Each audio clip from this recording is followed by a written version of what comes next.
সইতে না পেরে ব্যথার ভার কাঁধে তুলে নেন পুলিশ সদস্যরাও। তাদেরই একজন পরাণ সরকার। ব্যবসায়ীদের মালামাল রক্ষা করার সময় মুখে বাঁশি আর মাথায় ভারী বস্তা কাঁধে পরাণ গলা এমনই একটি ছবি ভাইরাল হয় নেট দুনিয়ায়। মুহূর্তেই জ্বলে ওঠে মানবিকতার বাতি। সময় সংবাদকে জানান, কর্তৃপক্ষের অনুমতি পাওয়া মাত্রই কোনো কিছু না ভেবেই ঝাঁপিয়ে পড়েছিলেন পুড়তে থাকা নিউ মার্কেটের মালামাল রক্ষায়। উদ্দেশ্য একটাই, তার উসিলায় যদি কিছু জিনিস বাঁচে। ভিডিও ধারণ করতেছে কিন্তু কেউ সাহায্যের হাত আগেই দিতেছে না। তখন আমরা ফায়ার সার্ভিসের কর্মীরা যাতে নির্দ্বিধায় তাদের দায়িত্ব পালন করতে পারে বা আগুন নিয়ন্ত্রণ করতে পারে, আগুন নিয়ন্ত্রণের কাজে অংশগ্রহণ করতে পারে, আমরা তাদের রোড ক্লিয়ার করে দিচ্ছি।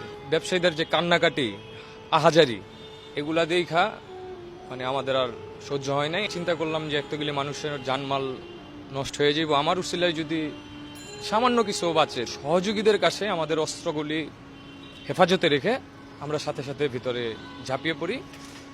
আমাদের দ্বারা যতটুকু করা সম্ভব আমরা আমাদের সর্বোচ্চ চেষ্টা করছি।